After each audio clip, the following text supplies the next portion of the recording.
Hi, I'm Kristen from Italian Wife Bakes and I make jam.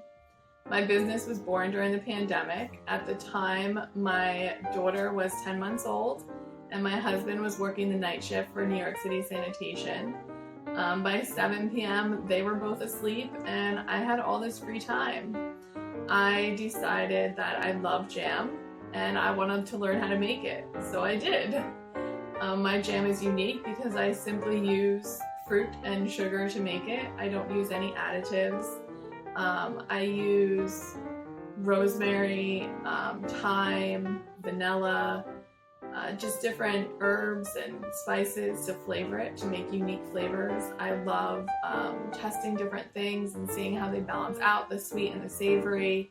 I love that my jams are great in the morning on toast, they're great at lunch for a peanut butter and jelly, and they're great at night to have with cheese and crackers.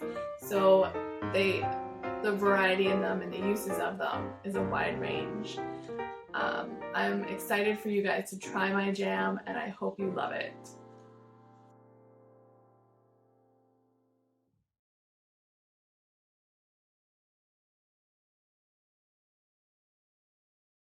Hi everyone, my name is Stephanie Liu. I'm a baker based here out of the Upper West Side, and I'm also currently a pastry student at the Institute of Culinary Education.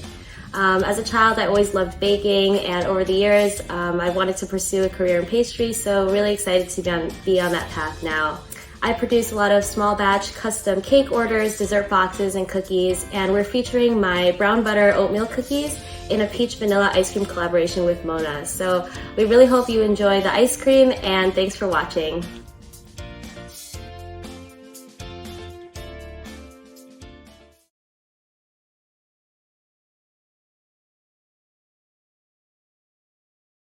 Hello, my name is Cleo Goodman. I am the chef and owner of Pudding by Cleo in Brooklyn, New York.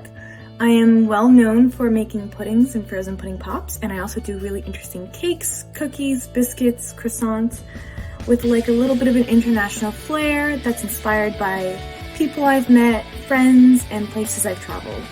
Puddin' actually opened back in 2012 in the East Village, and we had a storefront. It was cute, and it was exactly what everyone thought it was. It was a straight up pudding shop only.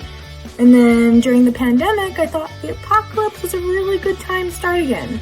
So I opened it back up again and I added a lot more items, and since then it's just really taken off. It's been really well received and it's been very fulfilling creatively, and I'm just excited to be back here and bringing more goodies to everyone out there.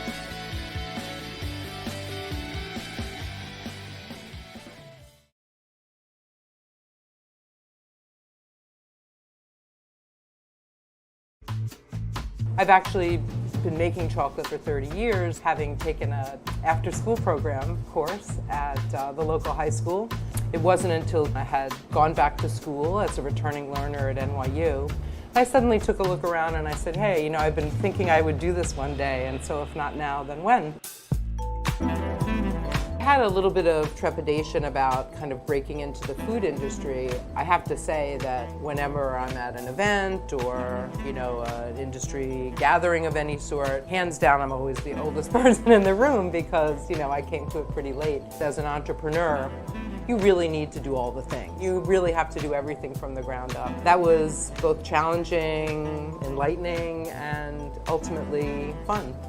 I've had many jobs in my life, and before opening Ronnie Sues, I worked for 10 years for the Coalition Against Domestic Violence out on Long Island. One of my jobs was to go to the shelter once or twice a week, and I would always bring a nice spread of truffles and butter crunch toffee and that sort of thing to the shelter.